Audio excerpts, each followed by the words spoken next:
دیکھو نیگیٹو باتیں کرنے والے سوشل میڈیا پہ بھرے ہوئے ہیں.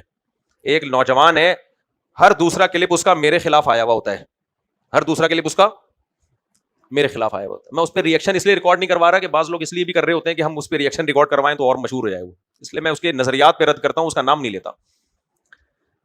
آپ دیکھیں گے ٹک ٹاک پہ, انسٹاگرام پہ, فیس بک پہ, یوٹیوب پہ اس طرح کے شارٹس آ رہے ہوتے ہیں. ایک نوجوان ہے ہاتھ دھو کے پڑا ہوا ہے, دو بندے ہیں ہاتھ دھو کے پڑے ہوئے ہیں. میں اکثر بیانات میں کہتا ہوں نا, حاکم چاہے ظالم ہو عادل ہو, شریعت میں اس کی اطاعت کا ہمیں حکم ہے, اور حدیث بھی پیش کرتا ہوں اس پہ. تو کہتے ہیں یہ جنرل باجوہ نے کیوں نہیں اطاعت کی تھی پھر حاکم کی, یا وہ جو عمران خان تھا نا وزیر اعظم, حاکم تو وہ تھا, تو اس کی اطاعت کیوں نہیں کی. وہ میرے خلاف بول رہے ہوتے ہیں یہ دو نوجوان. اور حدیث میں یہ بھی تو آتا ہے کلمۃ حق عند السلطان الجائر, سب سے بہترین جہاد ہے ظالم کے سامنے حق بات بولنا. مفتی صاحب یہ بھی تو حدیث لوگوں کو بیان کرو. آئی سمجھ میں؟ نہیں سمجھ, دوبارہ سے ریپیٹ کرتا ہوں. میں نے حدیث پڑھی, صحیح بخاری کی حدیث ہے, اسمعوا واطیعوا ولو, اس کا کلپ بنا دینا خدا کے بندو, لطیفوں کے کلپ چل رہے ہوتے ہیں, کوئی ڈھنگ کا کلپ ہی نہیں آتا, کلپ ہی نہیں آتا مارکیٹ میں. یہ اردو والوں کی عادت ہوتی ہے, شروع میں ہر لفظ کو زیر دے دیتے ہیں, کیلیپ اس طرح سے. خیر, میں نے بخاری کی حدیث پیش کی, اسمعوا واطیعوا ولو استعمل علیکم رجل حبشی کأن رأسہ ذبیبہ. آپ صلی اللہ علیہ وسلم نے فرمایا سنو اور اطاعت کرو اگرچہ تم پر حبشی غلام کو مسلط کر دیا. استعمل فعل مجہول ہے, یعنی اپنی خوشی سے نہیں لائے, لایا گیا ہے, وہ مسلط ہو گیا تمہارے اوپر, عوام کے ووٹ سے نہیں آیا, آ گیا. بس کس طرح سے آیا؟ سسٹم کے تحت آیا, لیکن آ گیا, پاور آ گئی اس کے ہاتھ میں, ملک کی باغ ڈور اس نے سنبھال لی ہے. تو کتنا ہی نالائق کیوں نہ ہو, اس کی نالائقی کی نبی نے مثال دی ہے. یہ آدھا کلپ نہیں چلنا چاہیے, پورا چلنا چاہیے. آدھی بات لوگ حدیث سناتے ہیں, وہ پوری بات نہیں کرتے, پھر ریئیکشن ریکارڈ کروانا شروع کر دیتے ہیں. وہ اہل ہو یا نا اہل ہو, نہ فرمایا اتنا نا اہل, اس کی نا اہلی کی نبی نے مثال دی ہے. مثال ہمیشہ وہ دی جاتی ہے جو آسانی سے سمجھ میں آ جائے, اس لیے آپ نے مثال دی کہ رجل حبشی, حبشی انسان. عام طور پر اس زمانے میں افریقہ میں رہنے والے حبشی بالکل بھی ایجوکیٹڈ نہیں ہوتے تھے, اس زمانے کے حبشی. اور فرمایا کہ ان رأسہ ذبیبہ, بعض دفعہ انسان میں کوئی قابلیت نہیں ہوتی لیکن پرسنالٹی سے لگتا ہے کہ بڑا قابل ہے. کیا خیال ہے؟ تو لوگ اس کو بھی مان لیتے ہیں کہ یار یہ ہمارا وزیر اعظم ہے یا حاکم ہے یا صدر ہے. فرمایا کہ کأن رأسہ ذبیبہ, اس کا سر کشمش کی طرح پچکا ہوا ہو. کشمش کا جوس نکلا ہوا ہوتا ہے نا, انگور کتنا اچھا ہوتا ہے, کشمش کا مطلب سوکھ کے نچڑ گئی, ایسا نچڑا ہوا سر. حبشی, سیاہ فام, کوئی تعلیم نہیں, لیکن کیا بن گیا؟ حاکم. حاکم کی ڈیفینیشن کیا؟ قوت نافذہ ہو, پاور آ گئی اس کے ہاتھ میں. اب اگر وہ کوئی آرڈر دیتا ہے تو ڈنڈے کی زور سے منوا سکتا ہے وہ آرڈر, اس کو حاکم کہتے ہیں. تو آپ نے کیا فرمایا, جب ہونے نہ دو یہ کام. دو باتوں کو لوگ خلط ملط کرتے ہیں. لوگ سمجھتے ہیں میں ایسے حاکموں کو پروموٹ کر رہا ہوں کہ ہاں ایسا ہی آنا چاہیے. نہ, راستے میں رکاوٹ ڈالو, نہیں آنے دو ایسے شخص کو. حاکم اسی کو بناؤ جو حاکم بننے کے قابل ہو. حدیث میں یہ نہیں ہے کہ بناؤ ایسے لوگوں کو, نہ, بنانے کی کوشش نہیں کرنی ہے, رکاوٹ ڈالنی ہے. لیکن جب ہو گیا, حاکم بن گیا, اب کیا کریں؟ اب لڑائی جھگڑا نہیں کرنا ہے, ملک کو دو ٹکڑے نہیں کرنا ہے, کوئی بات نہیں, اتحاد کی خاطر اس کی اطاعت کی جائے گی. چل جو ہونا تھا ہو گیا. کچھ غلطیاں ایسی ہوتی ہیں جو ریورسیبل نہیں ہوتی, جو ہو گئی تو ہو گئی, اب ریورس نہیں ہو سکتی. وہ آئندہ کی سوچو, اب آئندہ کیا کرنا ہے, اگلی دفعہ میں کیا کرنا ہے. یہ ریورس, اس بیس پہ اطاعت سے ہاتھ نہیں کھینچ سکتے. مثال کے طور پر ہماری جنگ ہو جاتی ہے مودی کے ساتھ, تو کیا اس بیس پہ ہمارے فوجی بارڈر پہ جانا چھوڑ دیں گے کہ جو عوام کا جو وزیر اعظم ہے جس نے آرڈر دیا ہے جنگ کا, وہ ہمارا سلیکٹڈ نہیں ہے یا نااہل ہے, کیا اس بیس پہ حکومت کی اطاعت سے ہاتھ کھینچنا جائز ہوگا؟ بالکل جائز نہیں ہوگا. ڈاکٹر اسرار رحمت اللہ علیہ کے دور میں بے نظیر کی حکومت آئی تو ڈاکٹر صاحب نے بھی سرنڈر کر دیا, مان لیا اس حکومت کو. بہت سے لوگ تنظیم اسلامی سے ٹوٹ گئے کہ آپ تو کہتے تھے عورت کی حکمرانی ناجائز ہے اور آج آپ نے مان لیا. وہ ساری زندگی وضاحتی بیان ہی دیتے رہے. وہ بیان یہی ہے کہ بھائی کسی چیز کوئی حاکم کے آنے نہ آنے میں اختلاف ہو سکتا ہے کہ اس کا آنا جائز ہے یا نہیں, آ گیا تو اب آپ کے پاس اطاعت کے علاوہ کوئی راستہ نہیں ہے. حضرت معاویہ رضی اللہ تعالی عنہ کو حضرت مغیرہ بن شعبہ نے مشورہ دیا کہ آپ اپنی زندگی میں کسی کو ولی عہد بنا دو, ورنہ آپ کے بعد تلواریں چلیں گی امت میں. تلواریں چلیں گی. حضرت معاویہ نے مشورہ کیا, یزید کو بنایا, اور حضرت معاویہ کے بعد یزید کے ہاتھ پہ 4 یا 5 صحابہ کے علاوہ سب بیعت ہو گئے. کیوں بیعت ہوئے؟ وجہ اس کی یہ تھی کہ بھائی طاقت بھی اس کے ہاتھ میں ہے, پاور بھی اس کے ہاتھ میں ہے. اگر ہم نے مخالفت کا راستہ اختیار کیا تو اسلامی ریاست 2 ٹکڑوں میں تقسیم ہو جائے گی. جو حضرت حسن کی منشا کے خلاف, حضرت حسن نے خلافت سے دستبرداری کا اعلان کیا حضرت معاویہ کے ہاتھ پہ بیعت ہو کے, تاکہ مسلمانوں کا ایک امیر ہو اور مسلمانوں کی خلافت 2 حصوں میں ڈیوائیڈ نہ ہو. یہ کام کیا نا حضرت حسن نے, تو سارے صحابہ نے کیا, یزید کی بیعت ہو گئے سوائے عبداللہ بن کچھ صحابہ نے تو کام کسی کی بھی بیعت نہیں ہوتے, ہم نہ مخالفت میں جائیں گے نہ حمایت کریں گے, نیوٹرل ہو کے زندگی گزاری. عبداللہ ابن زبیر رضی اللہ تعالیٰ عنہ نہیں مانے, انہوں نے اپنی ایک مکہ میں الگ ریاست قائم کی. پھر حجاج بن یوسف نے چاروں طرف سے مکہ گھیرا اور مکہ پہ گولہ باری بھی ہوئی, مکہ کی دیواریں گر گئیں اس بمباری کی وجہ سے, اور حضرت عبداللہ بن زبیر کو شہید کر کے چوک پہ لٹکا دیا.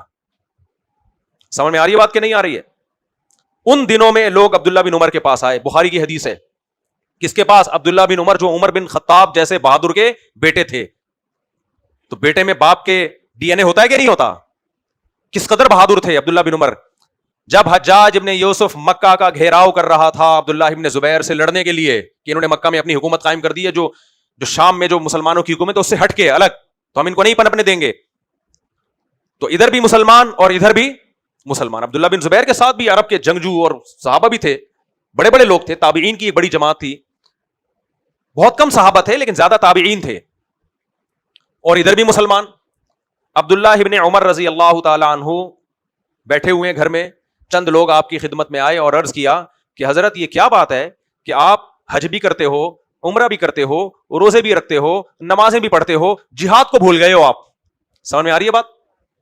امت کی حالت دیکھیں, تلواریں چل رہی ہیں, آپ بھی تلوار لے کے میدان جنگ میں کودو, جہاد تو چھوڑ دیا آپ نے. پھر جو حضرت عبداللہ بن عمر کو سمجھانے کے لیے آیا, عبداللہ بن عمر یاد رہنا کس کا بیٹا؟ عمر بن خطاب جیسے بہادر کا بیٹا. وہ بزدل نہیں ہو سکتے لیکن گھر میں بیٹھ گئے. آج کے یوٹیوبر ہوتے تو ان کو بھی اسی طرح تانے دیتے.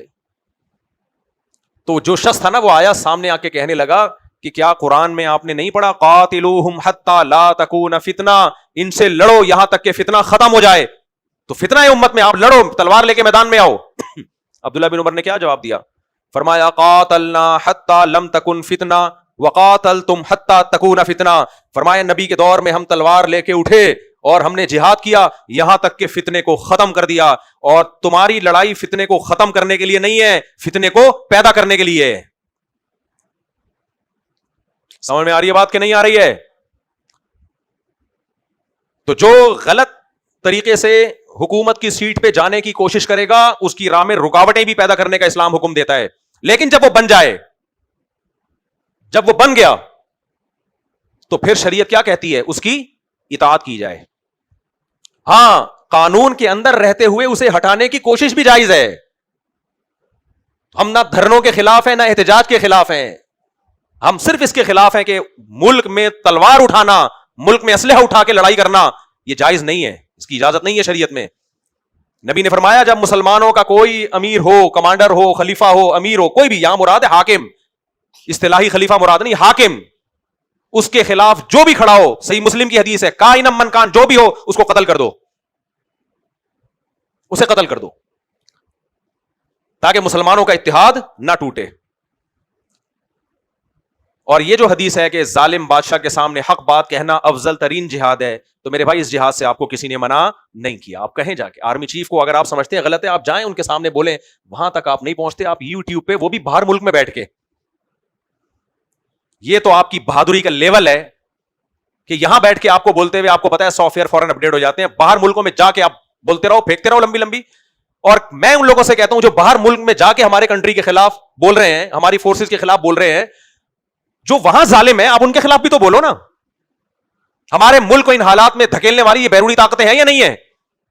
ایران پہ کون اٹیک کر رہا ہے؟ آپ جا کے وہاں بولو نا ان ملکوں کے خلاف, ان ملکوں کے خلاف بولو جو دنیا کو عالمی جنگ میں دھکیل رہے ہیں, ایک نئی جنگ میں دھکیل رہے ہیں. جس ملک میں یہ رہیں گے نا وہاں کی گورنمنٹ کے خلاف کبھی نہیں بولیں گے. یہ بولیں گے سارا نزلہ باہر بیٹھ کے پاکستان کے خلاف, تاکہ یہاں خلفشار پیدا ہو, یہاں ملک 2 ٹکڑوں میں تقسیم ہو. یہ نہیں ہونے دیں گے بھائی, ہم بیوقوف نہیں ہیں. ہم اس کی بھی کوشش کریں گے کوئی نا اہل حکومت کی سیٹ پہ نہ آئے, پوری کوشش کرو. آ گیا اگر آپ ہٹا سکتے ہو ہٹانے کی بھی کوشش کرو, لیکن جب تک وہ سیٹ پہ ہے تو جائز چیزوں میں آپ کو اس کی اطاعت کرنی پڑے گی. آپ یہ نہیں کہہ سکتے کہ میں اس حکومت کو نہیں مانتا تو میں اس کی بھی نہیں مانوں گا. نا نا نا نا, یہ اللہ کا حکم ہے, جب تک کوئی حکومت کی کرسی پہ ہے تو اس کی اطاعت کرنی پڑے گی. اور ناجائز باتوں میں نے نہیں کہا, ناجائز باتوں میں تھوڑی اطاعت کرنی ہے کہ وہ ہمیں کہہ رہے شراب پیو, تم کیوں پیئیں گے بھائی شراب؟ ناجائز باتوں میں نہیں ہے, انتظامی چیزوں میں, جن چیزوں کا مینجمنٹ سے تعلق ہے.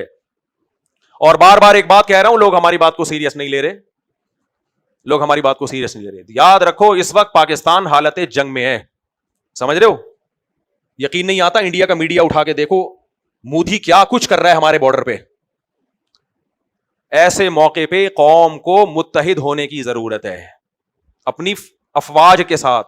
ہماری اور آپ کی حفاظت نہ میں کر رہا ہوں نہ آپ کر رہے ہو, میرے پاس اور آپ کے پاس کچھ بھی نہیں ہے حفاظت کے لیے. ہماری, میری اور آپ کی حفاظت ہماری فورسز کر رہی ہیں, چاہے وہ نیوی کی صورت میں ہو یا وہ ایئر فورس کی صورت میں ہو. تو ہم نے ان جوانوں کا حوصلہ گھٹانا نہیں ہے بلکہ بڑھانا ہے. جرنیلوں سے کرو اختلاف, ہمیں کوئی کچھ بھی نہیں ہوتا, آپ کسی جرنیل کو اچھا کہو برا کہو, ہماری صحت پہ کوئی فرق نہیں پڑتا. اگر ہم وظیفہ خور ہوتے ہیں نا فوج کے, تو جرنیلوں سے اختلاف کرتے ہوئے ہمیں ہماری رگیں پھولتی. اور بھائی کوئی اچھا کہے گا کوئی برا کہے گا, ہماری صحت پہ کوئی فرق نہیں پڑتا. لیکن یہ جو ہمارے بارڈر پہ لڑنے والے فوجی ہیں, ان کا مذاق اڑانے کی کسی قیمت پہ ہمیں اجازت نہیں ہے. اور سیاسی لیڈروں کی عقیدت میں اندھے مت ہو, عقیدت رکھو, آگے جانے کی کوشش مت کرو. سیاسی لیڈروں کا جب اپنا مفاد ہوتا ہے تو یہ فوج ہیرو بن جاتی ہے. جب سسٹم کے تحت ان کو سیٹ سے دور رکھا جاتا ہے, بھائی سسٹم کے تحت ہی لایا بھی جاتا ہے, سسٹم کے تحت ہی ہٹائے. سسٹم ہے ہی نہیں پاکستان میں. جب لایا تھا تو کون سا انتخابات میں دھاندلی نہیں ہوئی تھی؟ جب آپ کو لایا جاتا ہے تو بھی دھاندلی کر کے لایا جاتا ہے. اس وقت ایک صاحب نے مجھے کہا ہم ان لوگوں کی حمایت کیوں کریں, یہ لوگ انتخابات میں یہ کرتے ہیں فلانا کرتے ہیں. میں نے کہا بھائی ہمارے جو سیاسی لیڈر ہیں نا, ہمارے سیاسی لیڈر ہی میں منافقت ہے. کیونکہ جب اسٹیبلشمنٹ ان کے فیور میں ہوتی ہے تو یہ اسٹیبلشمنٹ کو آنکھ کا تارا بناتے ہیں, اسٹیبلشمنٹ کے خلاف کوئی لفظ سننا گوارا نہیں کرتے. جب اسٹیبلشمنٹ آنکھیں پھیر لیتی ہے تو یہ پھر اسٹیبلشمنٹ کو برا بلا کہتے ہیں. اگر ہمارے لیڈر ایک بات پہ قائم رہیں, ایک فیصلہ کر لیں کہ ان سے مدد لینی ہے یا نہیں لینی, تو ہم بھی ایک فیصلہ کر لیں گے. یہ خود بے پیندے کے لوٹے ہیں, لڑکتے رہتے ہیں, تو ہمیں کیوں قربانی کا بکرا بنا رہے ہو؟ بہت مشکل ہے یار. الٹا پیدا ہوا بندہ ہی آگے سمجھائے گا. اب تمہیں سیدھا پیدا ہوا, میں نے تو ٹرائی کر کے دیکھ لیا ہے. الٹا پیدا ہوا تمہیں سمجھا سکتا ہے. بھائی ہمارے سیاسی لیڈر کسی ایک بات پہ قائم رہتے ہیں, یہ اڑ جائیں کہ ہم نے نہیں ماننا اس سسٹم کو. پی ٹی آئی کے لوگ ہیں, عمران خان کو چھڑوانے کی کوشش کرو, جاؤ دھرنے دو, کنٹینر لے کر جاؤ, جو مرضی کرنا ہے. جو مولانا فضل الرحمان کے عاشق ہیں وہ مولانا فضل الرحمان کے جلسوں میں جائیں, لیکن میرے بھائی عقیدت کرو. مسلم لیگی لوگ, مسلم لیگ, بلاول بھٹو زندہ باد, جو پیپلز پارٹی کے لوگ ہیں ان کے لیے کہہ رہا ہوں میں. زرداری زندہ باد. اب اللہ کا قیامت میں حساب دینا پڑے گا مجھے, زرداری زندہ باد کہہ دیا. لیکن بہرحال اب میں بیلنس لے کے چل رہا ہوں نا. نہ کسی کے پٹھو ہیں, جو میرے ساتھ 24 گھنٹے رہنے والے لوگ ہیں ان سے پوچھ لو مفتی صاحب کا اٹھنا بیٹھنا کہاں ہے. ہم پاکستان سے محبت کرتے ہیں. میں اس لیے کہہ رہا ہوں بار بار کہ اگر پاکستان کو کچھ ہوا, یہ بیرونی طاقتیں غالب آ گئیں, خدا کی قسم غزہ سے زیادہ برا شر ہوگا ہمارا. بھول جاؤ گے غزہ کو. اس لیے نعمت کی قدر کرو. بغیر ڈھکن کے ملک ہے, کوئی بات نہیں, گٹر کے ڈھکن نہیں ہے. احتجاج کرو, احتجاج سے کون منع کر رہا ہے. لیکن یہ یوٹیوبڑے جو ہے نا, یوٹیوبڑے جو ہر وقت تمہیں ہمارے فوجیوں کے خلاف اور ملک کے خلاف بغاوت پہ اکساتے ہیں, ان کی باتوں میں مت آؤ. ان یوٹیوبڑوں کی باتوں میں. یوٹیوبڑے میں نے سیکھا وہابڑے کے لفظ سے. ایک تقریر کر رہا تھا کہ یہ کیا جانے وہابڑے کے فاتحہ میں کتنا دم ہے. ہم لوگ کو وہابی کہتے ہیں نا, تو وہابی کی سپرلیٹو وہابڑا, تو ہم لوگ کو کہتے ہیں وہابڑے ہیں یہ, کہ یہ تو نہ فاتحہ نہ درود, مر گیا مردود, نہ فاتحہ نہ درود. ہمارے یہاں جو مر جائے نا, دیوبندیوں کے یہاں جو بندہ مر جائے تو بڑے آرام سے دفن کیا, چلو کہتے ہیں یہ کیا مرا, پتہ چلا کچھ بندہ مرا ہے. ہمارے والد صاحب کی ڈیتھ ہوئی تھی رات کو 12 بجے, اور قبر تیار کرنے میں جو دیر ہوئی ہے بس وہی دیر ہوئی ہے. صبح لوگ تعزیت کے لیے آ رہے تھے, ہم کہتے ہیں ہم تو دفنا چکے ہیں والد صاحب. تو کہتے ہیں یہ تو اپنے باپ سے لوگوں کا رشتہ ہے, نہ کوئی قرآن خوانی ہو رہی ہے, نہ کوئی دیگیں ہو رہی ہیں, بس ابا گئے بس ختم. نہیں بھائی, ہمیں پتہ ہے ہمیں کتنا غم تھا, اور اب تک دعاؤں میں ہم اپنے ماں باپ کو بھولے نہیں ہیں. شو بازیوں کی دنیا الگ ہے, دیگوں کی دنیا, ڈھکن اور ٹوپی ڈرامے الگ ہے. جو محبت ہے وہ کہاں ہوتی ہے؟ جب دعا کے لیے ہاتھ اٹھاتے ہیں سب سے پہلے اپنے والدین کے لیے. کون بھولتا ہے والدین کو, کون بھول سکتا ہے؟ تو وہ بات کیا تھی یار, وہ جلدی سے ختم کروں, ٹائم بہت اوپر ہو گیا ہے. وہابڑے سے نا یوٹیوبڑے, تو یہ جو آج کل آ رہے ہیں نا یوٹیوبڑے, اچھا ان میں ایک چیز کامن نظر آئے گی, یہ سب ڈپریشن کے مریض نظر آئیں گے آپ کو. کبھی ان کے چہرے پہ مسکراہٹ نہیں ہوگی, ہر وقت ایسے یوں کر کے بیٹھے ہوئے ہوں گے جیسے سامنے سسر بیٹھا ہوا ہے ان کے, یہ ساس بیٹھی ہوئی ہے, ایسے بیٹھے ہوں گے. ایک کے نیچے میں نے کمنٹ کیا, میں نے کہا کبھی تھوڑا سو جایا کر, آرام کر لیا کر. ایسے پوکھلائے ہوئے, ہر وقت منہ سے بدبو نکلے گی ان کے, ملک کے خلاف, فوج کے خلاف, علماء کے خلاف. یہ مولوی ایسے, مولانا طارق جمیل صاحب بھی ایسے, مفتی عبدالرحیم صاحب بھی ایسے, فلانا مولانا بھی ایسے. ابے کوئی دنیا میں ٹھیک, تو اکیلا ٹھیک پیدا ہوا ہے؟ تحقیق کرو, یہ الٹا پیدا ہوا ہوگا, دیکھنا. وقت ہو گیا, اللہ عمل کی توفیق دے. مثبت سوچ رکھو, مثبت, پازیٹو. اللہ صحت دے گا, اس سے تمہارے چہروں پہ بہاریں لے کر آئے گا. اور ملک سے محبت کرو. سمجھ میں آ رہی ہے بات؟ یہ ملک ہمارا ہے, غیرت مند لوگ اپنے کنٹری سے محبت کرتے ہیں. اللہ عمل کی توفیق دے.